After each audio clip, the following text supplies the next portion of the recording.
अस्सलाम वालेकुम रहमतुल्लाहि व बरकातहू। वालेकुम अस्सलाम रहमतुल्लाहि व बरकातहू।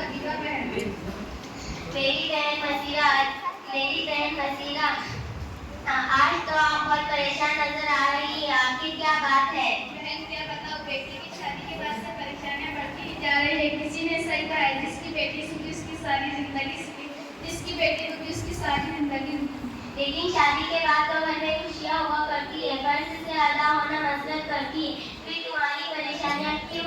हाँ, खुशी तो जरूर होती है, मगर लड़के और लड़के की माँ ने मेरी बेटी को तो लौंडी बनाकर रख दिया। जब चाहता है देवर उतार देता है। जेठ के मुंह में लगाम नहीं, नंदों से तो खुदा बचाए। ससुर साबुन से 4 कदम आगे है, सास तो है ही नागिन। इतना सारा जहर गैस में भी नाश पूरी करते और बिला वजह लड़की की शक्ल व सूरत को कोसते करोड़ते। हालांकि मेरी बेटी 100 में एक कशीदाकारी और सिलाई में माहिर है। लजीज खाना बनाने में पहला नंबर, रोजे नमाजों की पाबंदी में फरमाबरदार है। मगर वो लोग तो मेरी बेटी को कुछ समझते ही नहीं। ये कहाँ का इंसाफ है? बहन, मैं तो कहती हूँ खुदा बेटी दे तो रिश्ता भी अच्छा दे, वरना बिना औलाद के रहना अच्छा।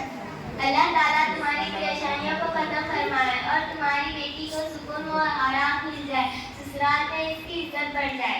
आमीन सुम्मा आमीन। अल्लाह ताला तुम्हारी जुबान को कबूल फरमाए और मेरी लाडली बेटी के दिन बदल जाए।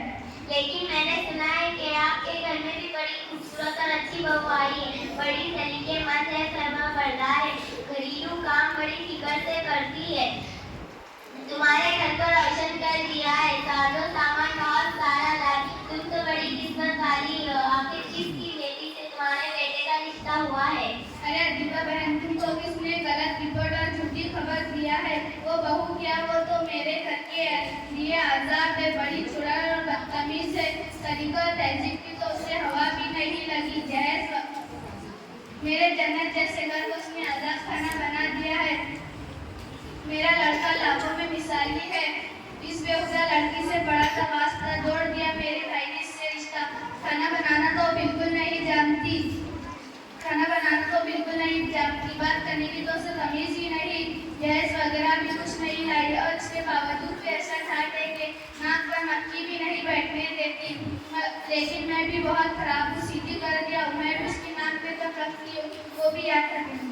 फसीला बहन, अजीब औरत हो तुम भी, आखिर जब तुम दूसरों की लड़की को परेशान करती, उसकी नाक पे दम रखती हो, उसकी जिंदगी, उसका जीना दो बार करती हो, उसकी जिंदगी उदास हो बेचैन करती हो, उसकी शक्ल व सूरत को कोसती करती हो, जैस की कमी का गिला शिकवा करती हो, तो जाहिर बात है कि जब तुम दूसरों की बेटी को सुख और चैन नहीं दोगी तो फिर तुम्हारी बेटी को कैसे सुख और चैन मिलेगा? तुम्हारे लिए तो जरूरी था कि तुम अपनी बहू को भी तुम्हारा बेटा और बेटी लाखों में एक है और दूसरों की कुछ भी नहीं। तुम्हारे लिए तो जरूरी था कि तुम अपनी बहू को भी अपनी बेटी जैसा समझती और अपनी बेटी जैसा लाड प्यार देती। आखिर वो भी तो किसी का जिगर नूरे नजर है। ऐसा करने से तुम्हें भी सुकून मिलेगा और तुम्हारी बेटी भी सुकून और आराम से रहेगी, फिर तुम्हें किसी से शिकायत ना होगी इंशाअल्लाह ताला।